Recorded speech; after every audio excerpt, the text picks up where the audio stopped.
It was strange at first, you know, like that, because it is windy. I didn't expect much, but I expected a village. Do you see what I mean? With a pub, perhaps one shop. Because this isn't a village, when you step off the train, this is it. I like it because I like wild places. I know you couldn't get anything wilder than this, could you?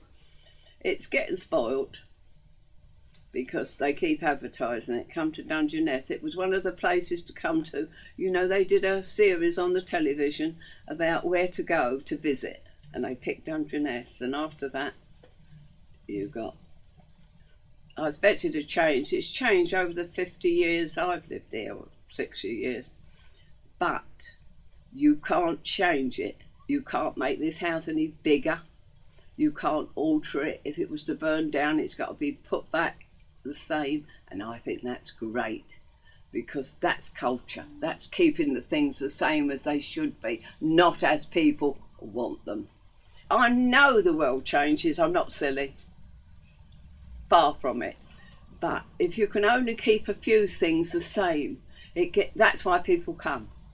They want to see the same as, I mean, over the boat there, you'll see all the old huts, all rubbishy looking things. So people come to see that. I bet you get some people who would like to clear it all up, make it all nice and tidy, do you know? And people walk here and they say to me, can we walk? I don't care where they walk. You know, I don't say to them, oh, you're on my land. We do find that when people come here to live, who've never been brought up down here or never lived, they immediately they want to fence off all their land. It's mine, and you can't do it. And I think that's great. Well, I don't approve of nuclear power. Who does? But it's there.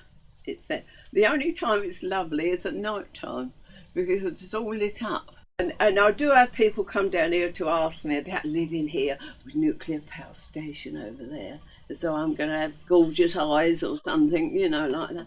And I say to them, well, I'm sitting here with a power station, and just across the road there, 20 miles, there's 18 of them in France.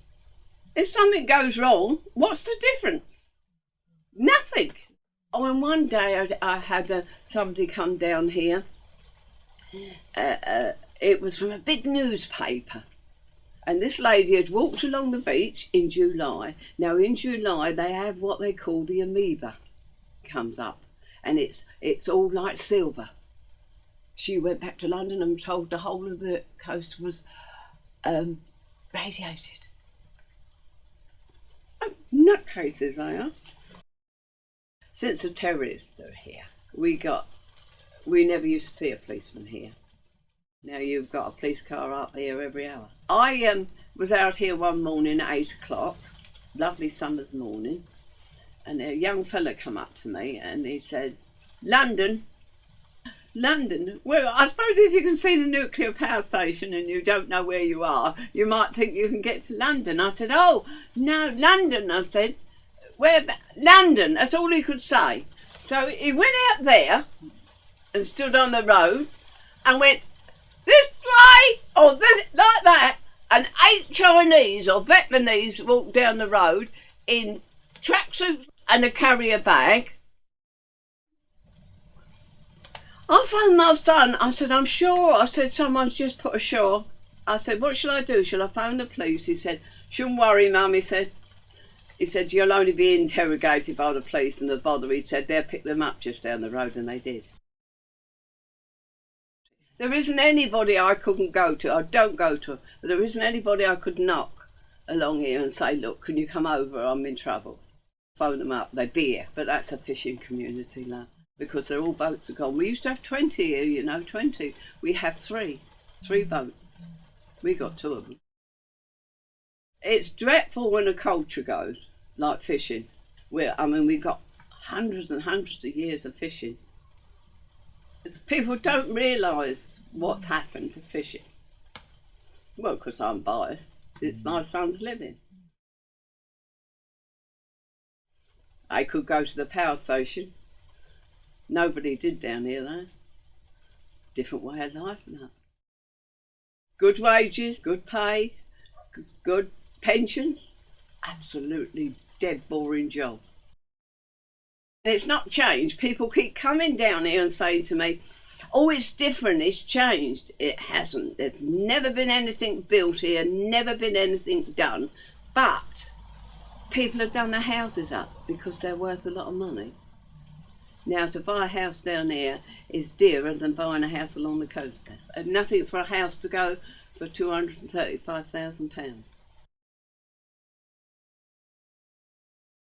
We had a big gale in the 80s, and nothing happened to these houses except to those who built greenhouses. They're greenhouses, but nothing happened to these houses. They're built to stand the wind. My daughter phoned me up from Portsmouth. She said, "Is it gone?" She was hoping the house wouldn't be gone. I said, "No, I've lost a few shingles. I think the garage that we put up moved a bit." She said, "Oh my God."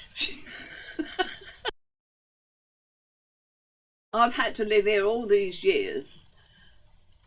I'm accepted now. I'm a Dungeness, but it took about 40 years. My children are born here.